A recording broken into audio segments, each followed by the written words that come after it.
everyone. Hello, everybody. And the first thing I would like to say is thank you to Costas.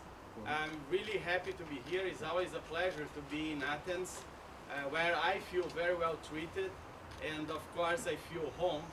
And as you can see, we are at the home of Costas here, that he makes us feel at home as well.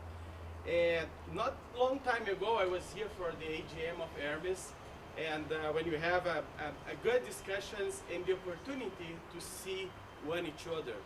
That opportunity to see one each other and have these discussions face to face help us not only to show to the world that the industry can recover, but also that you can continue our business and can continue to improve the number of the passengers around the world.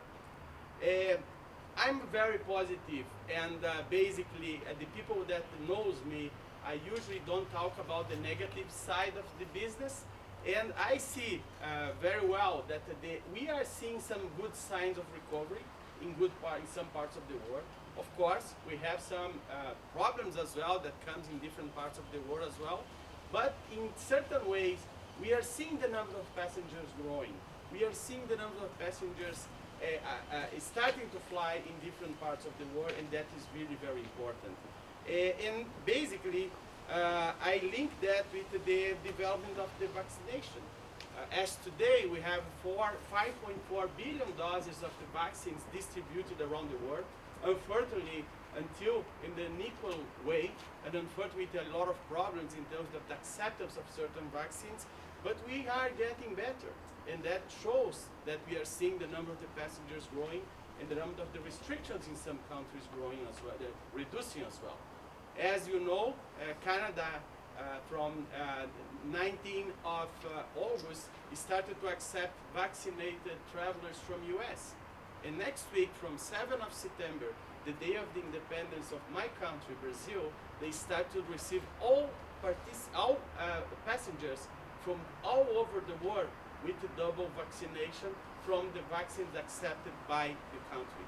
And that's a great opportunity. And we have next week, as Costas mentioned, our customer experience meeting that's supposed to be virtual, returning hybrid, and basically we are receiving more than 120 participants that basically started to register last week.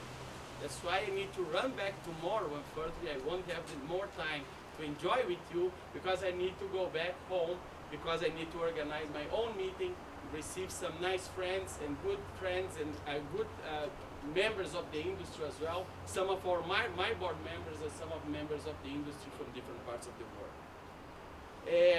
You are more than welcome if you like to take this journey to Montreal next week to join us as well. We still have a time, and we still have a place available for the ones that would like to make the industry better.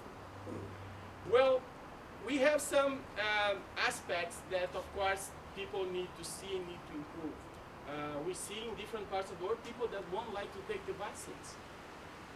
And that's, of course, cause problems for us as an industry, cause problems for us as individuals. Because we see that the people that unfortunately are not taking the vaccines are the ones that are more feasible to get this disease that everybody knows is not easy, and also the ones that also provide that these variants comes and also turn our lives a little bit more difficult. We need to improve, as mentioned by the Secretary General and for most of the industry members, that we need to improve the certificates, the certificates for travel that need to be more interoperable, that need more easy to understand. And a travel from A to B today takes a lot of time, a lot of documents, a lot of stuff that you need to do, and that needs to improve. Yesterday, my flight, for example, delayed 1 hour because one passenger in connection didn't have the right documentation to come to here, and basically they took 1 hour to take out the luggage of this passenger and delay the flight of everybody and delay the arrival of these passengers here. The good stuff was a full flight, and that I would like to see full flights because it's people coming here, people coming to revigorate the economy, not only here but in different parts of the world. As the Secretary General mentioned, the card makes a big difference for the industry.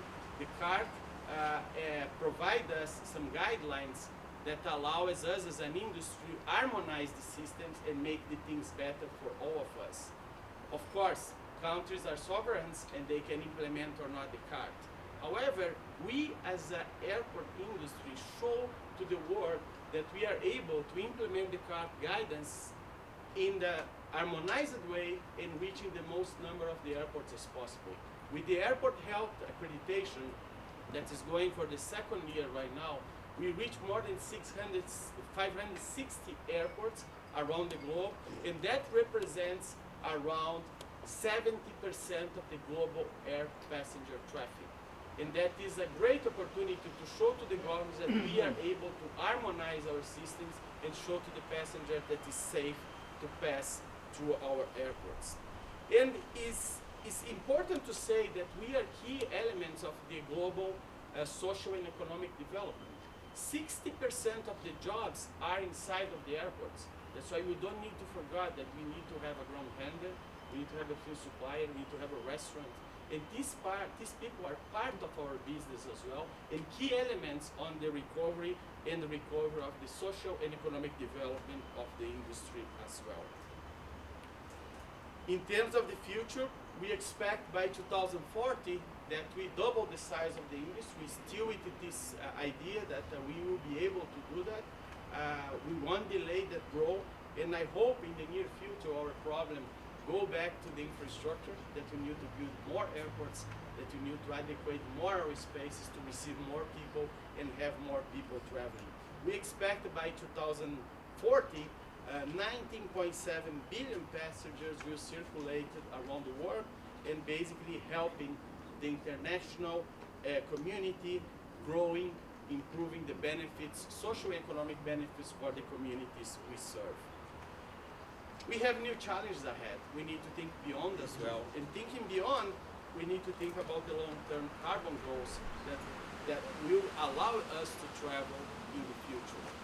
Basically, the net zero carbon emissions is a reality that we need to pursue. And we as an ACI World, last June, promote our 1,980 members focus on the net zero carbon emissions by 2050. That is a great achievement considering the different parts of the world have different ambitions when you talk about climate change and different needs as well. And basically we were able to aggregate together with all the airports in the world this target, and we are seeing some airports around the world going even beyond that. And we have Swedavia, for example, reaching the net zero carbon emissions by 2020, last year, and more than 100 airports will reach these net zero carbon emissions by 2050. The industry is working on ambitious targets. Airlines are doing the same. All the fuel suppliers are doing the same. All the manufacturers are doing the same. In our aviation, we will continue to grow in a sustainable way because we are a resilient industry and we will be able to grow again in a good way, protecting the environment for the future generations as well. Well, I can stay here talking a lot and during the whole afternoon, but I know we have a full agenda and a lot of interesting topics to talk. However, one of the points that we're going to highlight at the end of my speech is that the collaboration among the members of the industry is a key element for the recovery. I remember here in this stage, the Minister of Tourism talking with some of us that are here today and some of you that were not here today. The Minister of Tourism of Greece that unfortunately left the government last week, he was talking about the recovery. He was talking about the importance to work together. And to recover, we need to work together. Governments, airlines, airports, fuel suppliers, manufacturers, everybody needs to work in the same way because the benefits will come for all of us. Let's say have a great and wonderful meeting, and thank you very much again for inviting me, Costas, and I hope you have a great meeting ahead. We had a great panelists, great speakers, and we'll have a good discussions here as well. Thank you very much.